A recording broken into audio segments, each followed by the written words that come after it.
Ya, Assalamualaikum warahmatullahi wabarakatuh.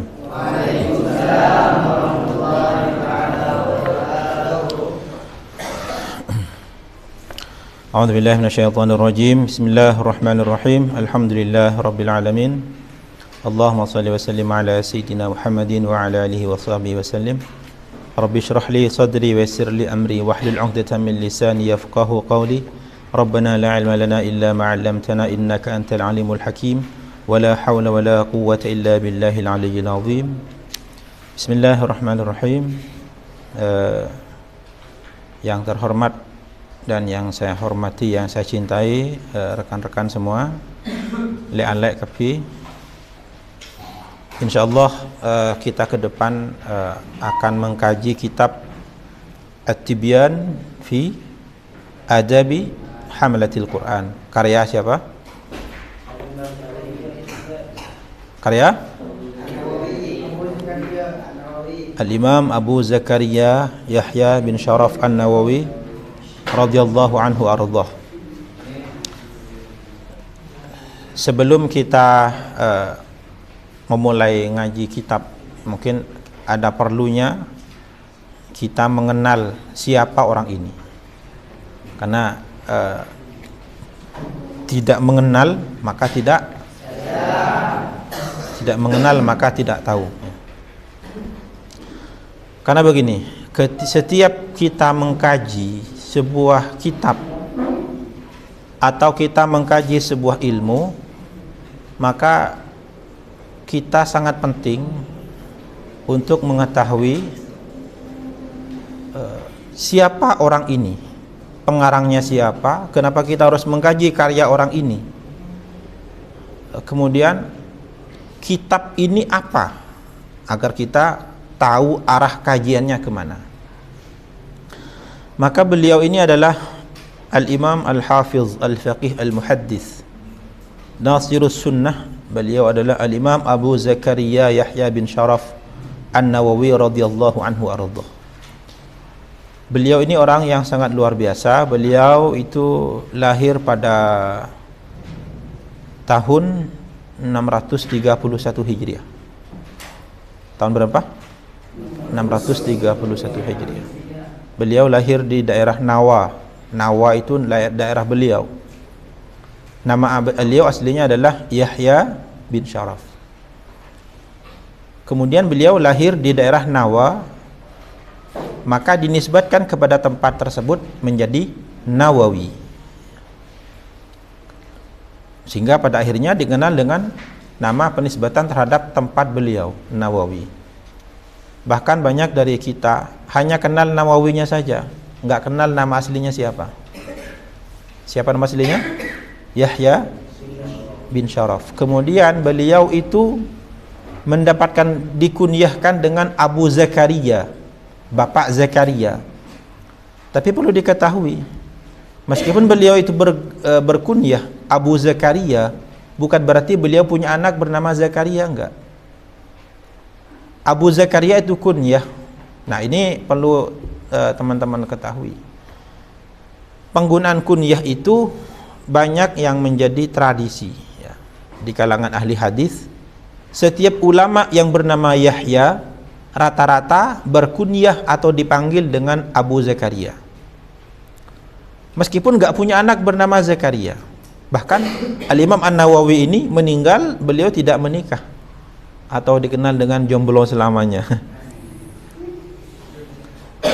Begitu juga dengan setiap orang yang bernama Zakaria, ulama yang bernama Zakaria itu pasti berkunyah Abu Yahya.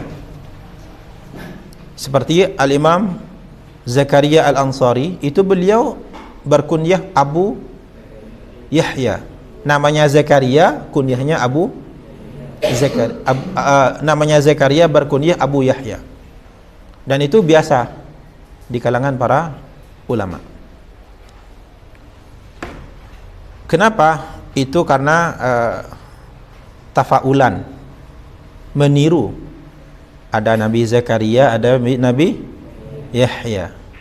Saling ada hubungan bapak anak. Ada Nabi Zakaria, ada Nabi Yahya. Itu ada hubungan bapak anak.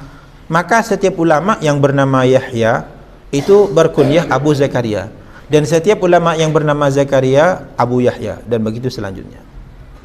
Ada juga ulama itu yang ngikutin para sahabat.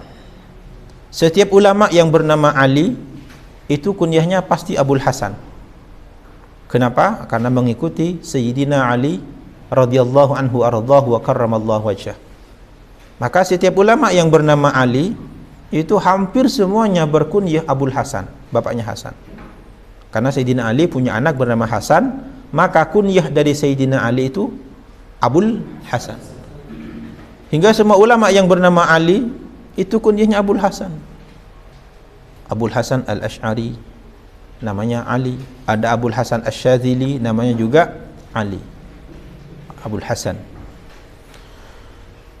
Termasuk di sini ada juga Yakub. Ya, jadi banyak ya, karena ngikutin, banyak juga yang mengikutin nama-nama Nabi. Setiap bernama ini maka kunyahnya ini. Nah, mengikuti sahabat juga, setiap yang bernama ini berkunyah ini. Nah itu min babi apa namanya? Karena tabarrukan bi asmaihim.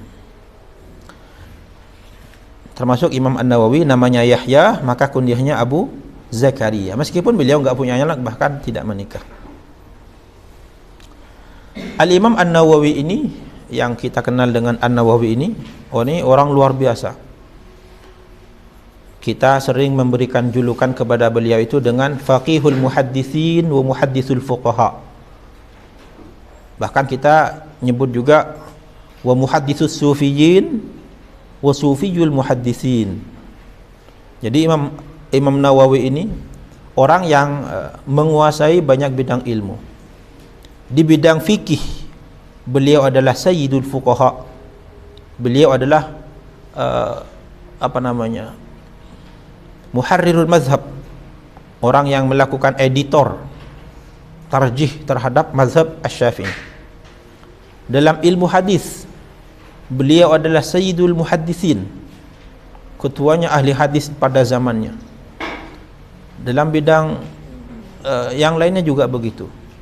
Maka kita lihat Al-Imam An-Nawawi ini, beliau ketika masih kecil, masih anak-anak, seusia beliau itu orang anak-anak masih bermain, beliau ini ada tanda-tanda beliau akan menjadi orang luar biasa. Beliau kemudian dilihat oleh salah seorang wali, ada orang wali lewat di daerahnya, kemudian melihat Imam Nawawi kecil ini, lalu orang wali ini bilang kepada ayahnya agar anak ini dibedakan dari yang lainnya, dipisahkan dari yang lainnya, jangan biarkan bermain. Akhirnya ayahnya memasukkan beliau kepada sekolah atau pesantren Al-Quran. Kemudian beliau memulai hafal Al-Quran, dan kemudian beliau tidak suka bermain. Jadi di masa kecilnya itu yang lain suka bermain, beliau enggak ikut main, beda. Jadi dari kecil sudah ada tanda-tanda. Akhirnya beliau terus belajar Al-Quran hingga akhirnya saat beliau berusia 19 tahun, beliau dibawa oleh ayahnya ke Damaskus. Kemudian beliau belajar di situ, di Madrasah Rawahiyah namanya. Itu beliau di situ belajar, kemudian beliau menghafal kitab At-Tanbih. Kitab At-Tanbih selama 4 bulan. Bayangkan, kitab At-Tanbih selama itu. At-Tanbih itu kitab apa? At-Tanbih itu adalah kitab fikih karangan Imam Ibnu Rif'ah. Karangan siapa? Ibnu Rif'ah. Kemudian beliau juga menguasai kitab Al-Muhazzab. Karangan siapa? Al-Muhazzab karangan Imam Abu Ishaq Asy-Syirazi. Beliau juga banyak ya mengaji beliau itu. Bahkan beliau itu berkata bahwa dalam sehari semalam itu beliau ada 12 pelajaran. Ada berapa? 12 pelajaran. Ya, mulai dari kitab pelajaran hadis, fikih, qiraah, kemudian pelajaran yang lain, usul fiqh, banyak juga. Beliau 12 pelajaran itu bukan hanya menerima pelajaran seperti anak aliyah sanawiyah, enggak. Kalau anak aliyah kan masuk ke kelas, duduk manis, gurunya yang berbicara hanya mendengar mencatat. Beliau belajarnya tidak seperti itu. Beliau mengajarnya syartan wa tashihan wa tahriran. Setiap permasalahan di pelajaran tersebut beliau kuasai permasalahannya, dasarnya, dalilnya, dikuasai tersebut semua. Misalnya belajar fikih, wudu, maka wudu itu dipelajari. Rukun wudu ada berapa? Ada 6. Kenapa harus ada 6? Dalilnya mana? Dipelajari semua. Kemudian hadisnya apa? Ini kemudian ayatnya yang mana? Bentuk model thariqatul istinbatnya seperti apa? Itu dipelajari seperti itu. Satu masalah kelar semua mulai dari sampai akar-akarnya. Dan itu dalam satu hari 12 pelajaran. Nah, kita dalam sehari berapa pelajaran? Nah, beliau katanya 12 pelajaran tersebut, ya, 2 mata pelajaran itu dalam kitab Al-Wasit karangan Imam Al-Ghazali. Jadi Imam Al-Ghazali yang masyhur dengan tasawuf dan falsafatnya itu, beliau punya kitab fikih dan itu banyak. Ada karya beliau itu yang besar, Al-Basit, itu kitab fikih besar karangan Imam Al-Ghazali. Kemudian ringkasan Al-Basit menjadi Al-Wasit, itu karangan Al-Ghazali juga. Al-Wasit diringkas oleh Al-Ghazali menjadi Al-Wajiz, itu karangan Al-Ghazali juga. Diringkas lagi menjadi Al-Khulasah. Itu kitab fikih semua karya Imam Al-Ghazali. Cuman di kalangan generasi sekarang, khususnya di kalangan akademisi, Al-Ghazali itu hanya dikenal dalam bidang tasawuf dan filsafat. Padahal beliau itu salah satu orang terpenting dalam mazhab Syafi'i dalam fikih. Kita 3 kitab ini. Beliau juga punya adalah Tahsinul Mu'akhiz. Itu banyak kitab-kitab beliau fikih.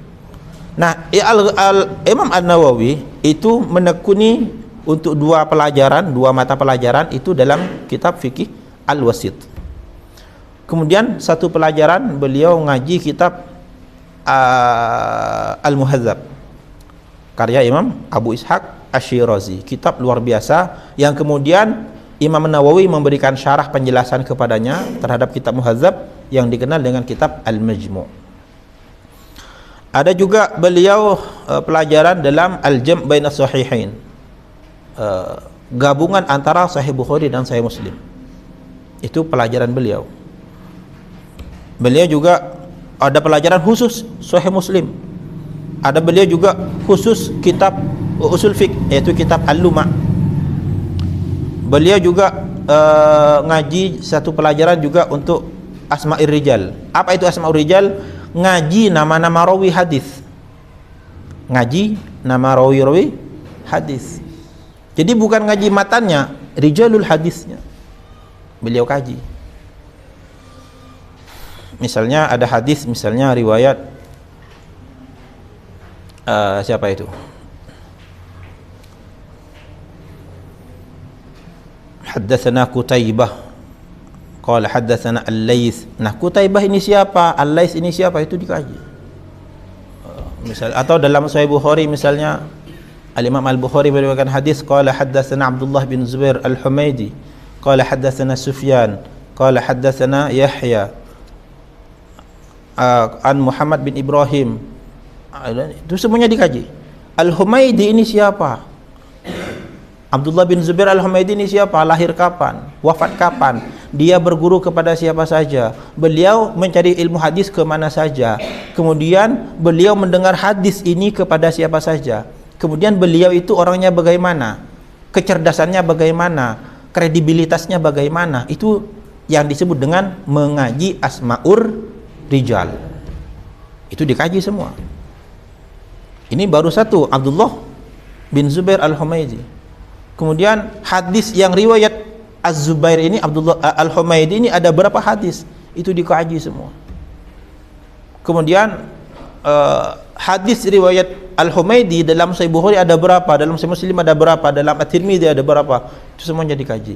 Ini namanya mengaji Asmaur Rijal. Luar biasa kan? Beliau juga ngaji kitab Mantik karya Ibnu Sikit, itu dikaji oleh beliau. Intinya beliau juga ngaji ilmu akidah. Jadi beliau dalam sehari semalam ada 12 mata pelajaran. Bayangkan kalau satu pelajaran itu ada 1 jam, berarti full belajarnya berapa? 12 jam, itu yang belajar ke guru. Belum lagi beliau bagaimana memurojaah, mentakrir pelajarannya di kamarnya berapa jam. Makanya beliau itu dalam sebuah riwayatnya disebutkan bahwa beliau sejak puluhan tahun tidak pernah meletakkan lambungnya ke tempat tidur. Artinya tidak pernah tidur terlentang atau apalagi napang, tak tuan tidung. Itu syarah Al-Imam Nawawi.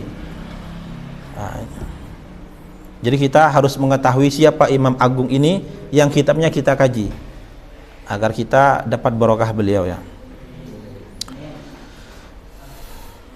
Nah, beliau itu di perjalanan pulang antara rumah beliau ke tempat ngaji, itu di perjalanan murojaah hafalan hadisnya, memurojaah pelajarannya di tengah jalan.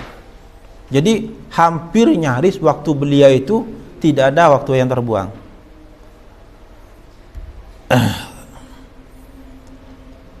Beliau orangnya sangat hati-hati, sangat warok. Beliau itu tinggal di Damaskus, tetapi beliau itu tidak pernah makan buah-buahan yang berasal dari Damaskus. Dari mana beliau makannya? Dari cara lain, karena beliau mengatakan di Damaskus itu banyak tanah wakaf. Saya khawatir kalau saya makan dari Damaskus, itu yang saya makan bukan harta yang halal. Beliau itu setiap hari puasa, sehari semalam cuman minum air 1 gelas. Kapan? Waktu sahur, buat sahur. Itu plus buka puasanya. Ada yang kuat?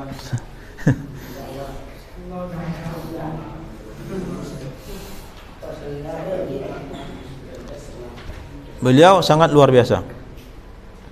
Beliau wafat di usia sangat muda, belum nyampe 50 tahun sudah meninggal. Karena beliau mujahadahnya luar biasa, mungkin karena beliau jarang istirahat dan itu membuatnya beliau terkena penyakit sehingga beliau meninggal di usia muda. Tetapi meskipun usianya cuma 45 tahun, sekitar 45 tahun, tetapi karyanya itu melebihi orang yang berumur ratusan tahun. Lihat misalnya Al-Majmu' Syarah Muhazzab, itu berapa jilid. Lihat juga karya beliau misalnya Minhajut Talibin, dan karya-karya beliau itu menjadi rujukan ulama sampai sekarang belum habis. Beliau tidak pernah menerima hadiah dari pemerintah, enggak pernah mau menerima hadiah. Banyak pemerintah ngasih hadiah tapi beliau tolak semua. Meskipun beliau begitu, beliau tetap ngasih nasihat kepada pemerintah. Luar biasa. Beliau punya karya sangat banyak sekali. Salah satunya adalah Syarah Sahih Muslim yang kita sebut dengan Syarhun Nawawi ala, atau namanya adalah Al-Minhajus Sahih. Itu Syarah Sahih Muslim, 8 jilid besar, dan itu menjadi kitab rujukan utama ulama setelahnya ketika ingin memahami Sahih Muslim. Luar biasa. Beliau juga punya kitab Al-Irsyad At-Taqrib dalam ilmu hadis. Beliau juga punya kitab Tahzibul Asma' wal Lughat. Ada juga Minhajut Talibin dalam bidang fikih. Ada juga banyak banget. Ada Riyadhus Shalihin. Ada juga yang paling kecil itu adalah Al-Arba'in An-Nawawiyah. Beliau banyak kitab-kitab beliau. Nah, beliau itu dalam bidang fikih itu menjadi muharrirul mazhab. Jadi ceritanya begini, Al-Imam Syafi'i itu kan menulis kitab Al-Um. Beliau punya murid bernama Al-Imam Al-Muzani, Al-Buwaiti, ada juga Sulaiman Al-Jizi, ada Al-Muradi, banyak murid-murid Imam Syafi'i. Tetapi di antara murid Imam Syafi'i ini, di antara murid-murid Imam Syafi'i ini ada yang paling luar biasa dalam meriwayatkan mazhab. Salah satunya adalah Imam Al-Muzani. Beliau menulis kitab bernama Al-Mukhtasar min Ulumi Syafi'i. Kemudian Al-Mukhtasar ini disyarah oleh ulama-ulama setelahnya. Salah satunya adalah Al-Imam Al-Mawardi dalam kitab Al-Hawil Kabir yang jumlahnya lebih dari 20 jilid. Ada juga Al-Imam siapa itu, Imam Al-Haramain dalam kitab Nihayatul Matlab. Kemudian diringkas menjadi kitab Al-Basit oleh Al-Ghazali, menjadi Al-Wasit, Al-Wajiz. Kemudian Al-Wajiz ini diringkas oleh Imam Ar-Rafi'i menjadi kitab Al-Muharrar. Al-Muharrar diringkas oleh Imam An-Nawawi yang kita kaji kitabnya ini menjadi kitab Minhajut Talibin wa Umdatul Muftin. Ini kemudian kitab Minhajut Talibin Imam Nawawi inilah yang kemudian sekarang menjadi rujukan utama, pedoman utama dalam mazhab Syafi'i. Bahkan sebagian ulama mengatakan tidak boleh menggunakan kitab bagi seorang muqallid, orang yang taklid dalam mazhab Syafi'i tidak boleh menggunakan kitab yang ditulis sebelum Imam Nawawi. Karena itu belum ditahrir, belum ditarjih. Nah, Minhajut Talibin inilah kemudian yang sekarang menjadi rujukan utama. Syarah-syarahnya menjadi rujukan utama dalam berbasul masail, dalam berijtihad. Seperti Mughnil Muhtaj, Tuhfatul Muhtaj, ada Nihayatul Muhtaj, ada Kanzur Raghibin. Itu semua syarah terhadap Minhajut Talibin karya Imam siapa? An-Nawawi. Nah, beliau yang sehebat itu, beliau termasuk orang waliullah yang sangat tinggi kewaliannya, sangat tinggi kewaliannya, ibadahnya luar biasa, ilmunya luar biasa, kecerdasannya luar biasa. Nah, beliau yang luar biasa itu kemudian menulis kitab apa ini? At-Tibyan fi Adabi Hamalatil Quran. Nah, apa sebenarnya yang mendorong beliau menulis kitab ini? Beliau itu orang Damaskus. Di masa beliau itu banyak orang yang menghafal Al-Quran, mengkaji Al-Quran, banyak juga yang mengajar Al-Quran, banyak juga yang intinya mengkaji Al-Quran. Tetapi bagaimana panduan orang dalam berinteraksi dengan Al-Quran itu belum ada. Meskipun ada, itu belum terlalu viral. Akhirnya beliau ingin menulis panduan orang pengkaji Al-Quran atau penghafal Al-Quran. Maka beliau tulis ini, apa namanya? At-Tibyan fi Adabi Hamalatil Quran. At-Tibyan, penjelasan fi Adabi Hamalatil Quran tentang tata krama, adab para penghafal Al-Quran. Jadi kalau sampeyan ini kan ngafalin Al-Quran semua, betul? Ini semestinya kitab ini mestinya menjadi kurikulum wajib di setiap pesantren yang tahfidzul Quran. Mestinya jadi kurikulum wajib. Ini panduan penghafal orang yang menghafal Al-Quran. Tapi bukan cara menghafal, bukan. Bagaimana cara kita berakhlak dengan Al-Quran. Sebagaimana dalam sebuah hadis riwayat Sayyidah Aisyah radhiyallahu anha su'ilat an akhlaqi Rasulillah sallallahu alaihi wasallam faqalat kana khuluquhul Quran. Akhlak Nabi itu ya Al-Quran. Nah, Al-Imam An-Nawawi ini di sini menjelaskan bagaimana adab tata krama orang yang hafal Al-Quran. Jadi orang hafal Al-Quran itu mestinya ada memiliki akhlak dan adab tersendiri yang tidak dimiliki oleh orang yang lainnya. Atau dimiliki oleh orang yang lainnya, tapi penghafal Al-Quran itu lebih berhak memiliki akhlak tersebut. Nah, Imam Nawawi tulis dalam kitab At-Tibyan ini. Jadi ini ditulis oleh orang wali, orang alim, ahli ibadah yang sangat wara'. Jadi kita mengkaji kitab ini dengan harapan mudah-mudahan kita mendapatkan barakah melalui beliau. Dan perlu diketahui bahwa di dalam At-Tibyan fi Adabi Hamalatil Quran ini beliau banyak mencantumkan hadis-hadis dan asar-asar sahabat, kemudian aqwalus sholihin. Yang menarik adalah karena beliau ini orangnya ahli hadis, al-muhaddis, al-hafiz beliau.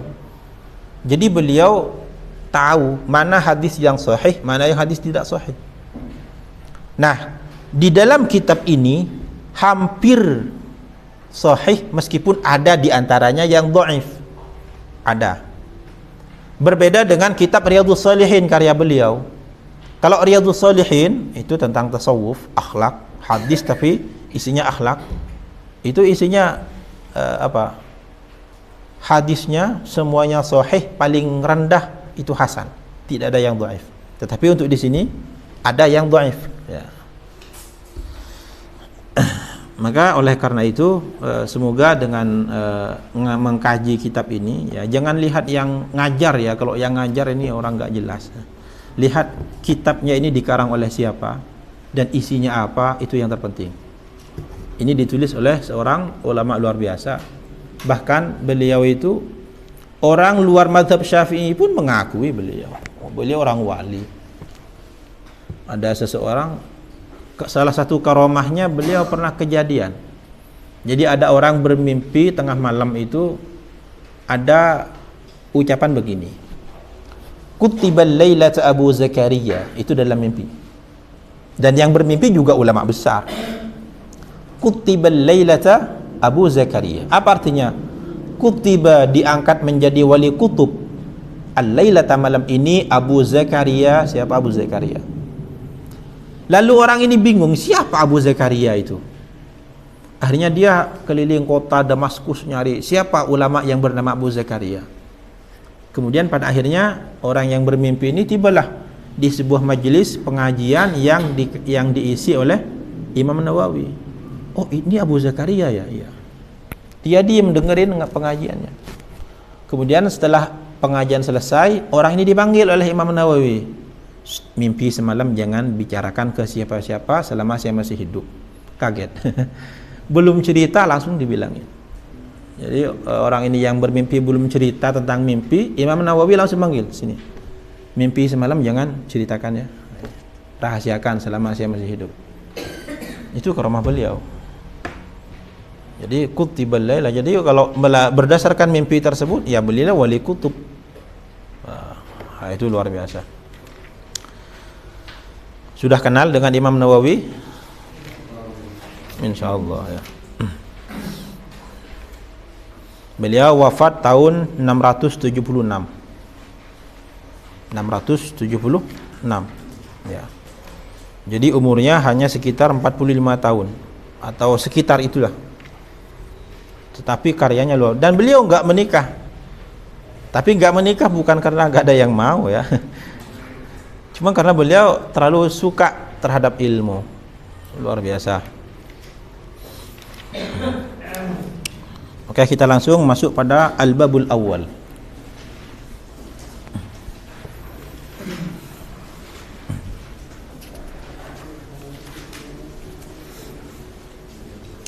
Al-babul awal fi atrafin min fadilati tilawatil Quran wa hamalatihi. Al-babul. Jadi kalau dalam penghafal Al-Qur'an itu lebih dikenal dengan hamilul Quran, hamalatul Quran. Bukan hafizul Quran. Lebih dikenal, bukan berarti tidak boleh menyebutkan penghafal Al-Qur'an sebagai hafiz ya. Cuman lebih dikenal sebagai hamilul Quran atau hamalatul Quran jamak taksirnya. Sementara untuk penghafal untuk al-hafiz itu merupakan tingkatan atau predikat laqab yang diberikan kepada orang penghafal hadis. Al-hafiz itu orang yang hafal hadis, yang menguasai hadis. Ada al-hafiz Ibnu Hajar al-Asqalani, ada al-hafiz Abdurrahman As-Suyuti, ada al-hafiz siapa lagi? Abu Zakaria Yahya bin Sharaf An-Nawawi, ada al-hafiz Ad-Dimyati, ada al-hafiz Ahmad Al-Ghumari, ada al-hafiz, banyak para hufadzul hadis itu. Jadi hafiz itu di kalangan ulama biasanya adalah laqab bagi seorang penghafal hadis. Tapi hafalannya bukan sedikit lah hafil. Makanya di sini beliau menggunakan kata hamalatil Quran. At-tibyan fi adabi hamalatil Quran. Penjelasan tentang adab dan tata krama para penghafal Al-Quran, hamalatil Quran. Hamalah itu jamak taksir dari hamilun, sama dengan talabatun, jamak taksir dari kata talibun. Al-babul awal, bab yang pertama, fi atrafin min fadilati tilawatil Quran wa hamalatih, tentang beberapa bagian dari keutamaan membaca Al-Quran dan keutamaan. Al-babul awal, tining bab si pertama, fi atrafin panika dalam banyak-banyak sisi, banyak-banyak atraf, min fadilati tilawatil Quran, dari keutamaan baca Al-Quran, wa hamalatihi, ban para penghafal Al-Quran. Jadi bab pertama nikah, kitab nikah ase 10 bab, kitab at-tibyan nikah ase 10 bab. Bab pertama tentang keutamaan baca Al-Quran dan keutamaan orang yang menghafal lagi Al-Quran. Bab nomor 2 nikah tentang keunggulan baca Al-Quran dan keunggulan orang yang baca Al-Quran atas orang lain. Bab nomor 3 nikah tentang amul ja'aki ahlul Quran dan larangannya kien ahlul Quran. Bab 4 nikah daki tentang adab tata keramanah orang ngajar Al-Quran dan orang si ajar Al-Quran. Bab merlema nikah daki bahas tentang adab tata keramanah orang si hafal Al-Quran. Bab mer-6 daki bahasa tentang adab maca Al-Quran, adab akhlak maca Al-Quran dak remah. Bab merbeto daki adab akhlak manusah dak ke Al-Quran dak remah, cara berinteraksi dengan Al-Quran. Merbelu daki tentang ayat bi warat suratan sesunatakin yang baca di waktu-waktu tertentu. Kemudian si mersanga daki tentang penulisan Al-Quran dan memuliakan mushaf. Mersabolo nikah bab terakhir di budi. Maka al-babul awal, bab si pertama, qala Allah Ta'ala, tebu besar Allah Ta'ala. Coba beri saya nyaman suara nah, ya tadi baca penyareng penyaman. Ya terus saya nyaman suara nah.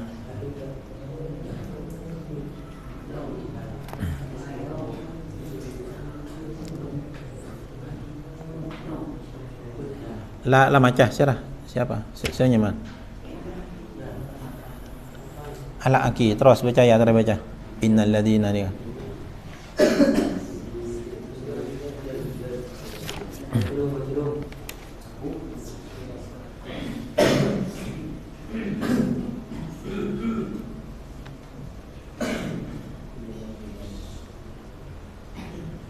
Ya terus penyaman.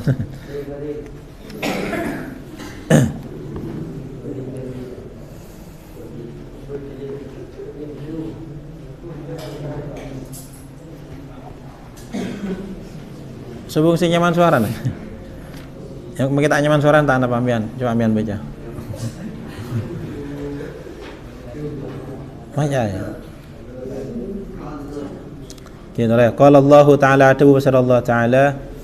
A'udzu billahi minasyaitonir rajim. Bismillahirrahmanirrahim. Innal ladzina yatluna kitaballah wa aqamus shalah wa anfaqu mimma razaqnahum sirran wa 'alaniyatan yarjuna tijaratan lan tabur liyuwaffiyahum ujurahum wa yazidahum min fadlih innahu ghafurun syakur. Innal ladzina sa'ankun orang banyak yatluna semacah pasara kapi alladzina. Innal ladzina sa'ankun orang banyak yatluna semacah pasara alladzina kitaballah dak kakaya tapa Allah wa aqamu ban maca ke pasara kapi alladzina as-salata dak ka salat wa aqamu ban maca ke pasara kapi alladzina as-salata dak ka salat wa anfaqu ban anafkaaki pasara kapi alladzina mimma setengah dari barang mimma dak setengah dari barang razaqna si apa yang rezeki sengkok hum dak kapi alladzina sirron dalam napa samar wa alaniyatan benrang terangan Orang yang kenikah yarjuna panika ngarep pasyarakapi alladzina yarjuna panika ngarep pasyarakapi alladzina tijaratan de kaperdagangan tijaratan de kadagangan lan tabur saya tak bakal rosak. Lan tabur saya tak bakal rosak. Nikah nang Al-Qur'an tentang keutamaan maca Al-Qur'an.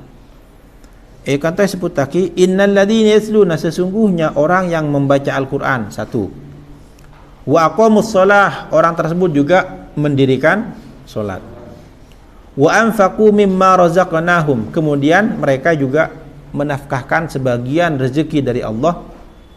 Nah, ada 3 sifat itu semua yarjuna tijaratan lan tabur mereka mendapatkan dagangan. Dagangan ini sebenarnya bahasa majazi. Maksudnya adalah pahala yang tidak akan rusak. Coba ada 3. Satu, yatluna kitab Allah, baca Al-Quran, mendirikan solat, kemudian berinfak. Ada 3. Ketiga ibadah ini luar biasa. Bayangkan membaca Al-Quran disandingkan dengan mendirikan solat.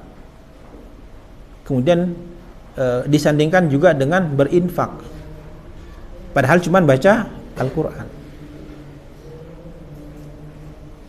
Dan mereka itu semua mendapatkan tijarah lan tabur.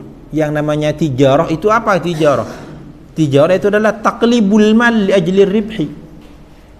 Taqlibul mal li ajli ar-ribhi, yaitu menjual belikan barang agar mendapatkan keuntungan. Itu tijarah. Lah bagaimana ini disebut tijarah? Ini bahasa majazi bahwa orang-orang yang membaca Al-Quran, mendirikan sholat, ini semuanya mendapatkan pahala sebagaimana orang berdagang mendapatkan keuntungan. Dan keuntungannya bisa berlipat ganda dan bisa terus menerus. Nah, itu maksudnya. Liyuwaffiyahum ujurahum wa yazidahum min fadlih innahu ghafurun syakur. Nah, ini coba perhatikan. Innal ladzina yatluna apa arti yatlu? Yatlu itu membaca. Membaca dalam bahasa Arab itu banyak bahasa Arabnya. Ada yatlu, ada yaqra'u, itu juga membaca. Nah, kenapa di sini memilih kata yatlu? Tala yatlu.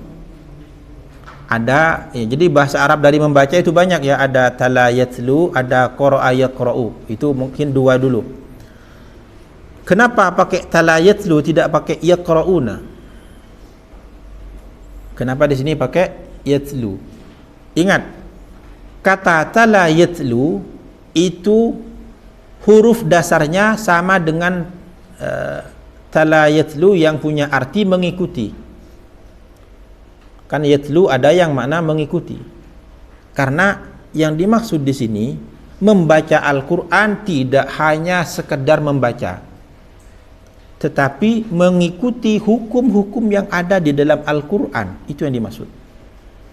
Percuma seseorang ya, membaca Al-Quran tetapi dia tidak mengikuti isi hukum yang ada di dalamnya.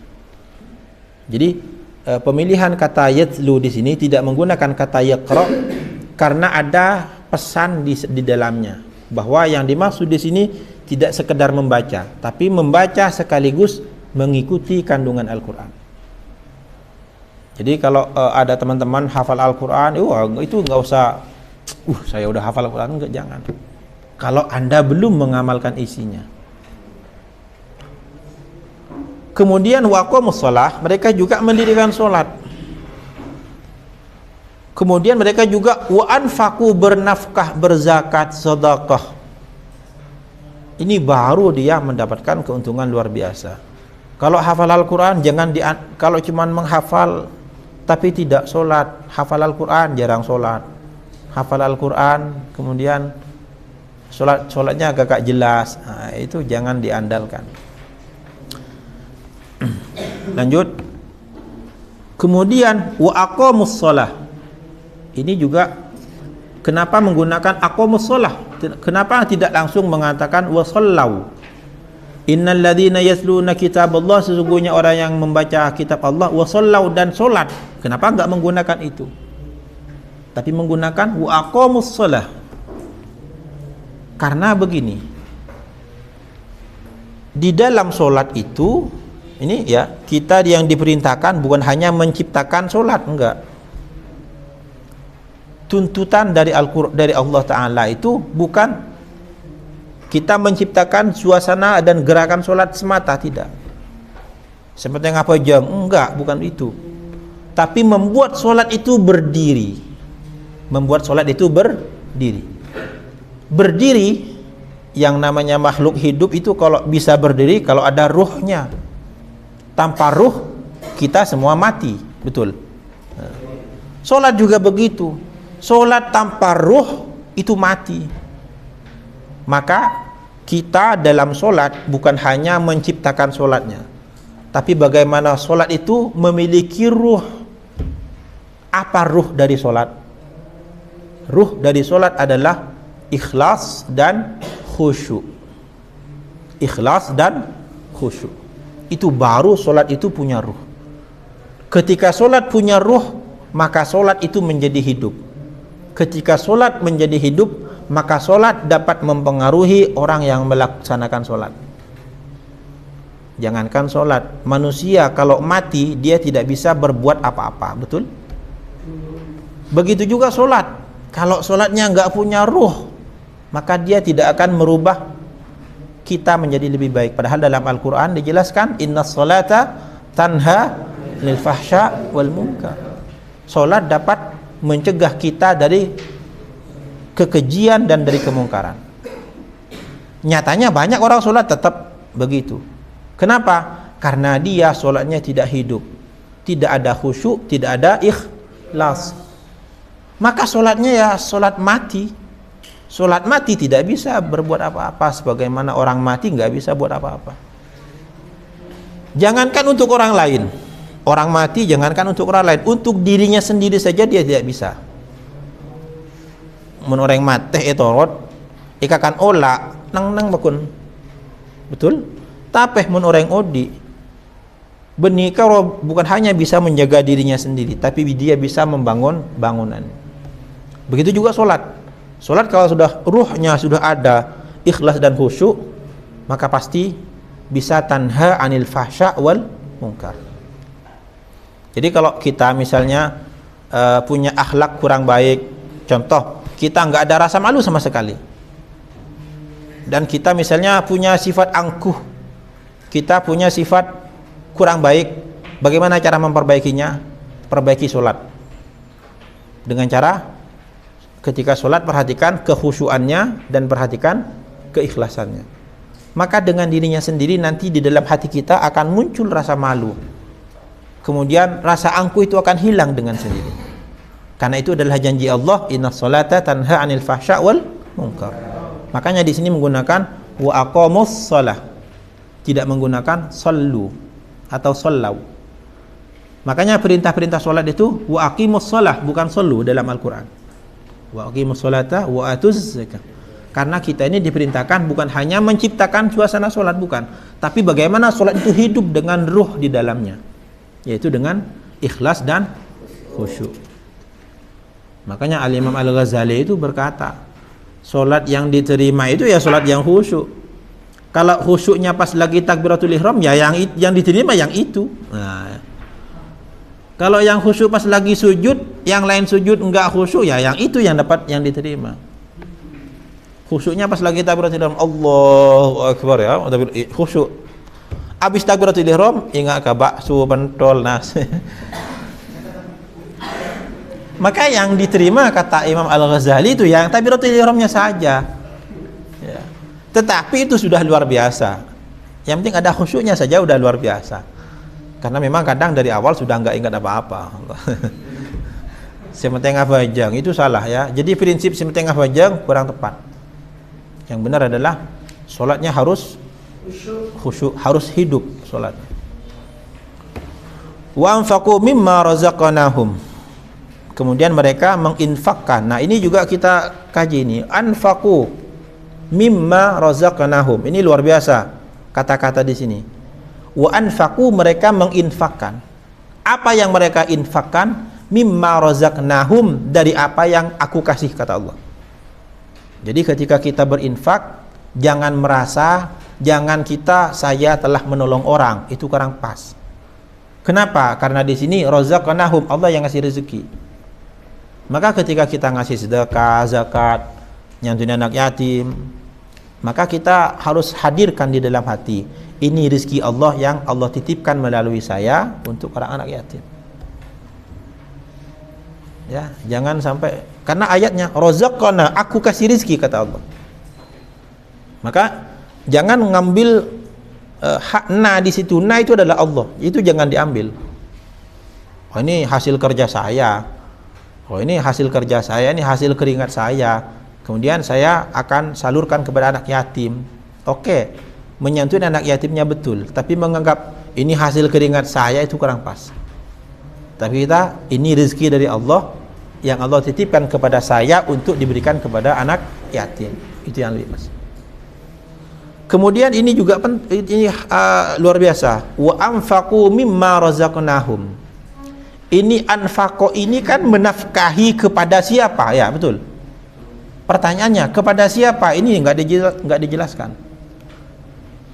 Wa anfaqu mimma razaqnahum, apakah ala iyalihim, ala azwajihim, ala abnaihim, ala abaihim wa ummahatihim? Kepada siapa nafkah itu diberikan? Ini di sini dibuang. Kenapa dibuang? Li faidati ta'mim, karena kepentingan untuk mengeneralisir. Jadi yang namanya menafkahi itu untuk siapa saja itu adalah kebaikan. Jangankan kepada manusia, menafkahi hewan itu berpahala. Jadi abelancen hewan kenceran, ngubu ajam, pas melaki buku pakanin kenceran. Karena ada hadis Rasulullah sallallahu alaihi wasallam apa? Fi kulli kabidin radbah sadaqah. Setiap kita ngasih makan pada makhluk hidup itu sedekah. Koceng, bilis. Kalau siap makanin ular, siap makanin macan, takut. Intinya adalah ngasih makan yang hidup itu adalah bagian dari wa anfaqu mimma razaqnahum. Ya, makanya dalam sebuah hadis itu kan ada dakhalatim ru'atun an-nar fi hirratin. Ada perempuan masuk neraka gara-gara seekor kucing. Dia mengurungnya, kemudian dia tidak ngasih makan. Tusah masuk neraka. Mafhum mukhalafahnya, mun tak makanin tusah berarti mun makanin oleh kencer. Makanya di sini dibuang, enggak disebutkan wa anfaqu ala siapa. Mereka menafkahkan itu untuk siapa, itu enggak disebutkan dalam Al-Qur'an. Bahkan di ayat-ayat yang lainnya enggak pernah dijelaskan. Betul kan? Dalam Al-Baqarah misalnya apa itu? Alladzina yu'minuna bil ghaibi wa yuqimuna sholata wa yunfiquna wa mimma razaqnahum yunfikun. Kepada siapa? Enggak disebutkan. Nah, itu pembuangan itu adalah li faidatit ta'mim, untuk mengeneralisir bahwa yang namanya berinfak, yang namanya bersedekah untuk siapapun itu berpahala dengan syarat lillahi ta'ala. Nah, ini penting. Karena kita ini kalau ngasih makan atau ngasih hadiah itu kayaknya harus kepada kiai-kiai terus, ya, betul kan? Tinggal ke kiai acabus kiai benyan, itu betul, bagus. Itu luar biasa, top. Tetapi yang namanya sedekah tidak hanya itu. Lihat tetangga-tetangga barangkali ada yang kurang makan, kurang minum, itu disedekahkan juga. Kenapa? Karena di sini nggak dijelaskan untuk siapa. Bahkan hewan pun, makanya dalam cerita dalam beberapa hadis itu disebutkan ada seorang pezina, dia di tengah jalan kemudian ketemu dengan anjing yang sangat haus. Kemudian dia turun ke dalam sumur mengambil air, dikasih minum ke siapa? Ke anjing. Nah, gara-gara itu taubat dia diterima. Jadi kadang al-ihsan kepada orang lain itu, kepada makhluk yang lainnya, bahkan bukan kepada manusia, itu justru yang keikhlasannya luar biasa. Kalau kita ngasih kepada manusia, itu rasa riaknya lebih mudah muncul. Contoh, kita ngasih ke tetangga, biar apa? Male tinggal dia perlu tolongin, gitu kan? Atra-atra kata tetangga, apa? Ya, tetangga male tinggal di rumah kalian kok ingin dia. Ya. Jadi ngasih sedekah kepada sesama manusia itu kadang setan membisikkan kita agar tidak ikhlas. Tahlil ayo, apa? Ya, ting mate male tahlilin. Nah, itu kurang ikhlas. Tapi kalau kita ngasih ke hewan, kebaikan apa yang kita harapkan dari hewan? Coba. Sampean makanin bilis. Kebagusan apa? Saya bisa yarap sampean dari bilis.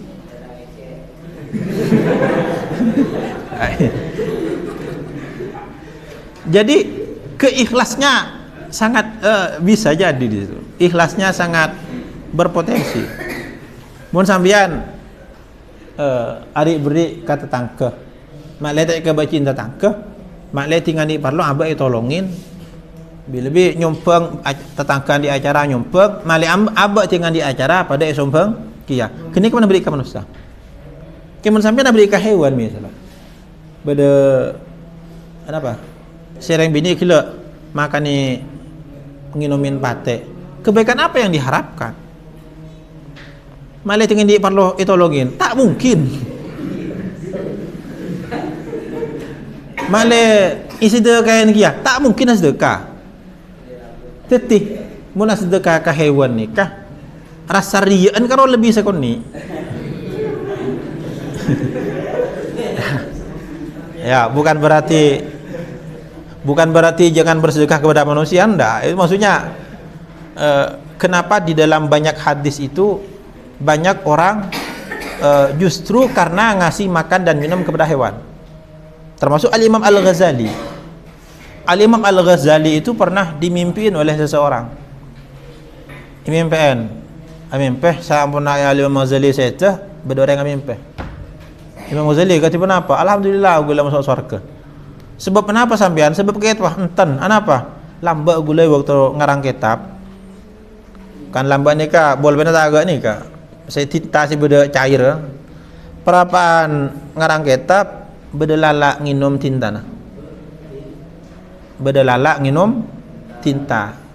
Ni kayak mau jadi ambu tak norsaki. Itu orot lalan bang nginum kada. Ting lalan ngalle norsaki.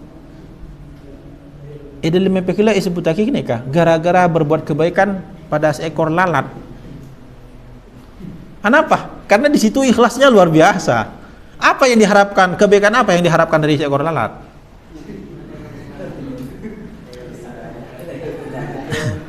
Ikhlas itu kan berbuat kebaikan, ikhlas murni, tidak ada tujuan kecuali Allah.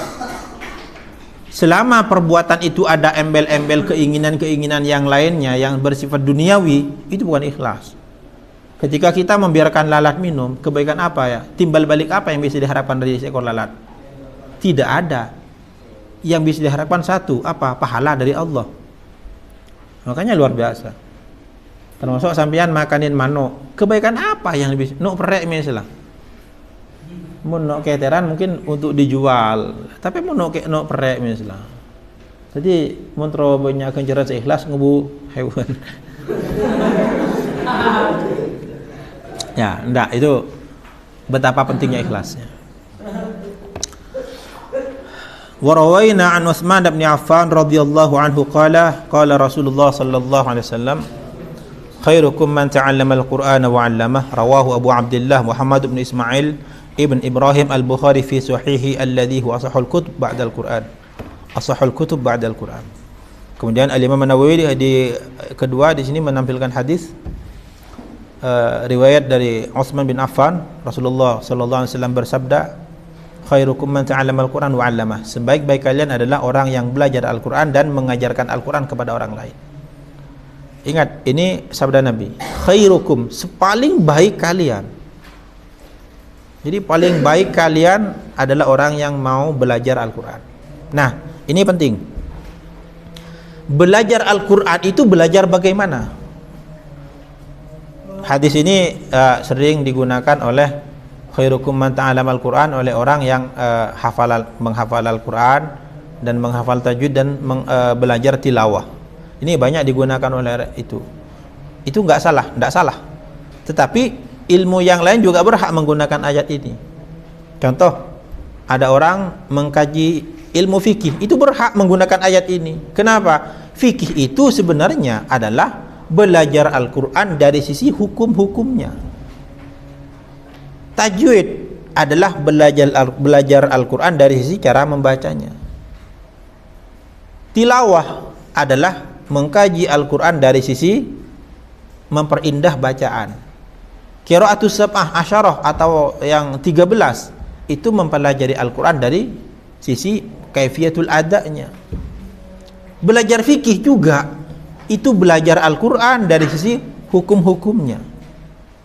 Belajar ilmu tauhid akidah itu juga belajar Al-Quran dari sisi akidahnya.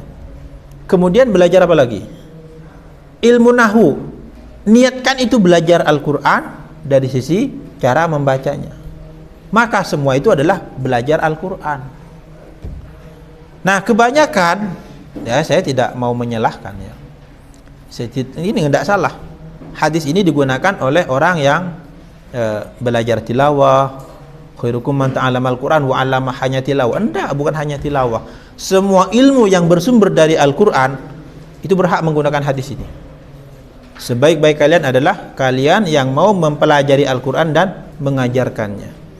Coba dalam fikih misalnya, kita di sana ada pelajaran tentang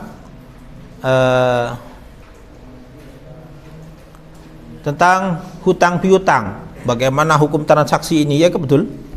Itu di Al-Quran ada. Idza tadayantum bidainin ila ajalin musamman faktubuh. Itu tentang hutang piutang, itu fikih.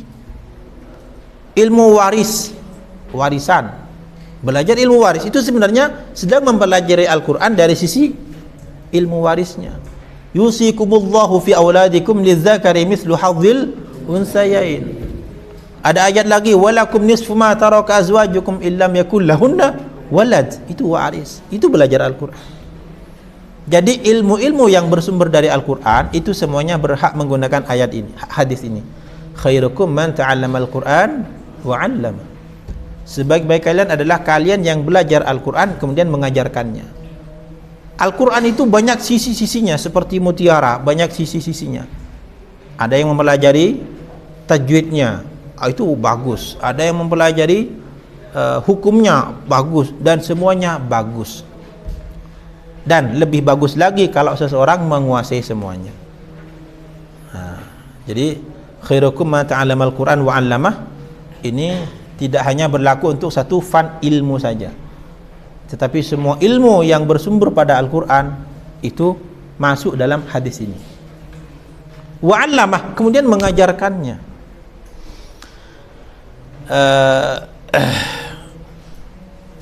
Dalam hadis lain itu kan anfa'uhum linnas, paling bermanfaat kepada manusia.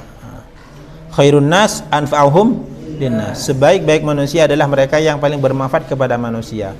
Jika digabungkan dengan hadis ini, maka menjadi sebaik-baik manusia adalah, sebaik-baik kalian adalah kalian yang bermanfaat kepada manusia yang lain dengan cara mengajarkan Al-Quran. Ingat, mengajar Al-Quran tidak hanya mengajar membaca ya, tapi mengajarkan hukumnya, akidahnya, akhlaknya juga.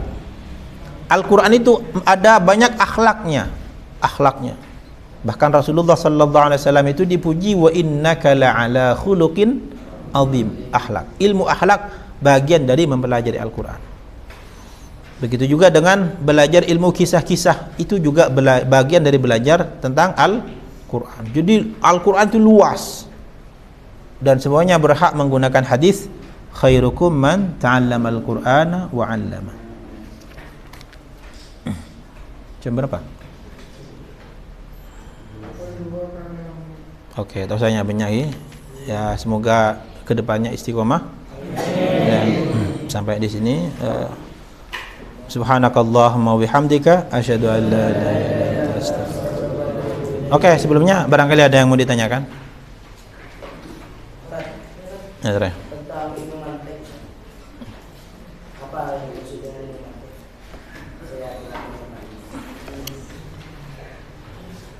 Jadi ilmu mantik itu sebenarnya ilmu kaidah kita berbicara. Jadi mantik itu ada, kalau mantik yang dimaksudkan dalam ilmu-ilmu agama itu sebenarnya mantik itu menjurus pada 2 poin. Mantik itu menjurus pada 2 poin. Satu, bagaimana cara kita membuat definisi yang tepat. Yang kedua, bagaimana kita membuat pernyataan yang tepat. Itu mantik sebenarnya di situ. Ujung dari mantik itu 2 itu tadi. Bagaimana membuat definisi dengan benar. Yang kedua, bagaimana membuat pernyataan yang benar. Contoh, saya akan membuat coba sampean bisa nggak mendefinisikan banjir? Apa itu banjir?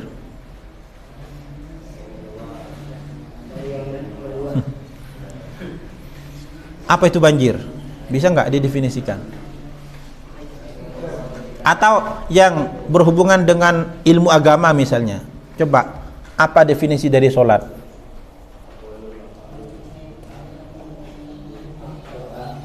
Nah itu cara membuat definisi. Kenapa cara membuat definisi perlu ada ilmunya? Karena salah dalam membuat definisi, maka akan salah dalam membuat pernyataan. Contoh, mari pojong, marilah.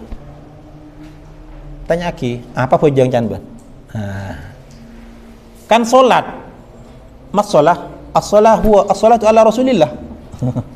Macam solawat juga disebut solat. Solaita, solaitu. Padahal kita pojong duhur. Tergantung definisi solat, mas solah, as-solah huwa as-solatu ala rasulillah. Oh, nah. Lakin as-solah aqwalun wa af'alun muftatahatun bit takbir wa muhtatamatun bit taslim. Kalau itu definisinya, hal sholaita bihadha ta'rif? Oh, la. Misal, itu kan penting. Jadi itu pertama. Makanya dalam mantik itu ada istilah al-qaulus syarih. Tentang bagaimana cara membuat al-had. Al-had itu adalah definisi. Al-had itu harus adalah al-jami' al-mani. Ada syarat-syaratnya di situ. Kemudian mantik ujung yang kedua adalah bagaimana cara membuat pernyataan yang benar. Dan itu yang digunakan dalam istinbatul ahkam. Contoh misalnya, ini kerjaan mantik. Wajibnya niat dalam wudu itu kerjaan mantik, hasil kerjaan mantik. Coba ada hadis innamal a'malu bin niyyat. Setiap pekerjaan biniyat itu dengan niat. Kemudian itu yang kulli. Ada ya juz'inya, wal wudu'u amalun. Wudu itu amal atau bukan? Amal. Maka natijahnya adalah al wudu' yajibu fihi niyyah. Itu natijah. Jadi ada qadhiyah sughra, ada kubra. Yang sughra itu yang mengandung juz'i, yang kubra mengandung kulli. Al wudu'u amalun wal a'malu binniyat. Natijahnya adalah al wudu' tajibu fihi an niyyah. Itu kan mantik. Nah, jadi ujung mantik di situ. Nah, kemudian Al-Imam An-Nawawi ini sempat mengharamkan mantik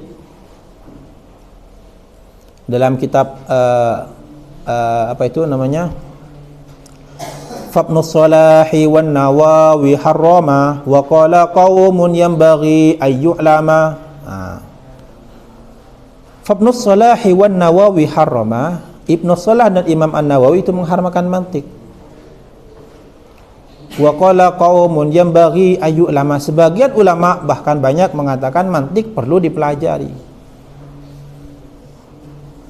Kemudian dilanjutkan wal qaulatus sahihatul masyhurah jawazuha likamilil qarihah, bahwa mantik itu yang benar adalah dia boleh dipelajari liyahtadi bihi ila sawabi, agar kita nyampe pada cara membuat definisi dan pernyataan yang benar.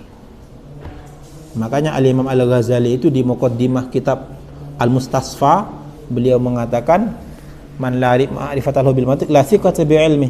Orang yang enggak tahu mantik, ilmunya tidak bisa dipercaya. Kenapa? Karena dia akan mengeneralisir sesuatu yang tidak bersifat general. Umum barang sita umum, mau tak ngerti mantik. Contoh misalnya kiai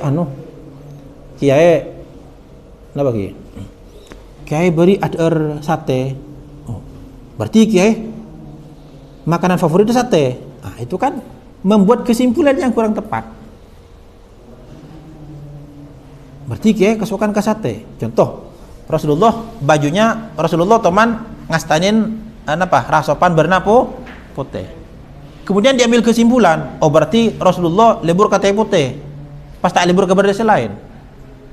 Apakah istinbat seperti ini benar? Maka dalam mantik diatur bahwa istinbat yang kulli enggak boleh diambil dari istinbat satu yang juz'i. Kenapa? Karena yang namanya istiqra' dalam mantik, istiqra' itu ada istiqra' tam, ada istiqra' nakis. Kalau istiqra' nakis itu yufidul qat'i. Nah, ini kan mantik. Jadi mantik sangat membantu dalam istinbatul ahkam. Ya, bisa paham? Itu mantik. Ada lagi pertanyaan? Ya, terus?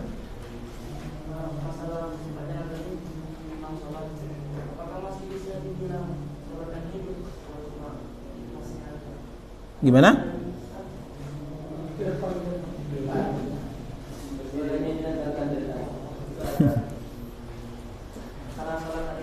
Jadi mah? Apakah bisa dibilang hidup kalau hanya diwasing saja? Karena pernah terjadi pengalaman, karena saya sholat isya baru diganggu teman saya. Hingga hal itu menghilangkan urusan dari. Oke. Dan saya usahakan masih bisa diterima sholat saya. Oke. Jadi sebenarnya ikhlas dan khusyuk, ya, ikhlas dan khusyuk itu adalah dua hal yang sangat berkaitan. Begini, ikhlas itu kan diambil dari khulusa yakhlusu, artinya murni, ya, murni, betul. Solat yang ikhlas adalah solat yang murni karena Allah. Khusyuk itu apa? Khusyuk itu diam. Khusyuk ada dua, ada khusyuk zahir, ada khusyuk batin. Khusyuk zahir itu ketika kita sholat, anggota tubuh kita tidak berbuat apa-apa kecuali gerakan sholat. Ta'liyah. Ada batin, hati kita tidak ada apa-apa kecuali Allah. Itu khusyuk batin. Ketika hati sudah khusyuk secara batin, sudah tidak memikirkan bakso, makanan, pop mie, minuman, khusyuk namanya, maka di situ pasti solat kita bukan karena selain Allah, sudah ikhlas, karena sudah nggak ada yang lain. Jadi ada khusyuk dan ikhlas, itu adalah dua hal yang sangat kuat kaitannya. Jadi sulit dikatakan ikhlas tapi nggak khusyuk, khusyuk tapi nggak ikhlas, itu sulit. Biasanya ikhlas dan khusyuk itu saling berkaitan. Bagaimana kalau misalnya di dalam sholat kadang masih ingat yang lain, asalkan ikhlas, insya Allah diterima. Karena syarat diterimanya amal itu kan satu, apa?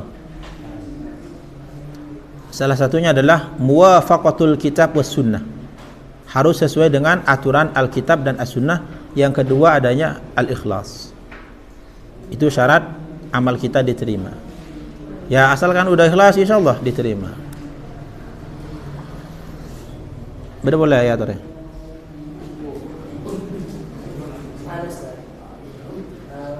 Apabila seorang tingkatannya itu syariah, ketika sholat, apakah bisa menghadirkan Allah dalam hati, bisa merasakannya?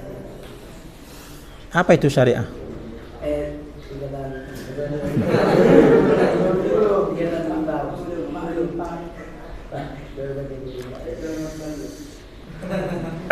Begini,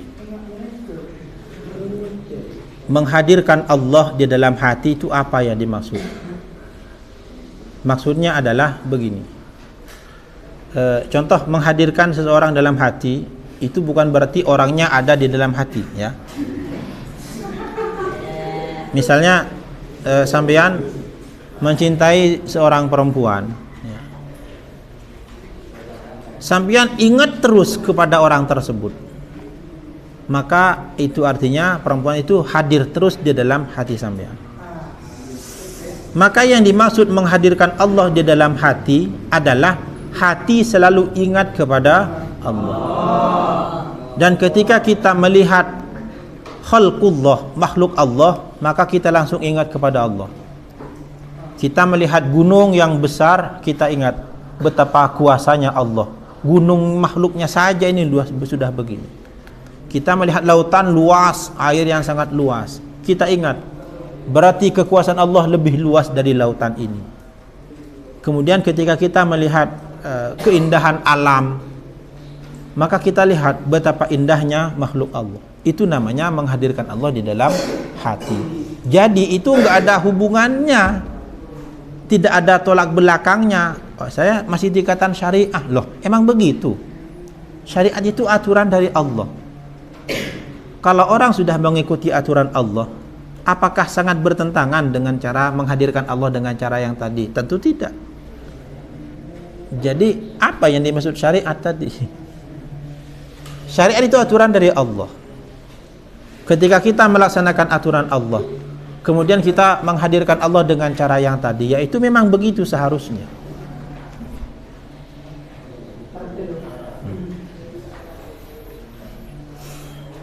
Ada lagi? Kalau sudah tidak ada, sampai di sini. Oke, sampai di sini kita tutup dengan kafaratul majlis. Subhanakallahumma bihamdika asyhadu an la ilaha illa anta astaghfiruka wa atubu ilaik. Wassalamualaikum warahmatullahi wabarakatuh.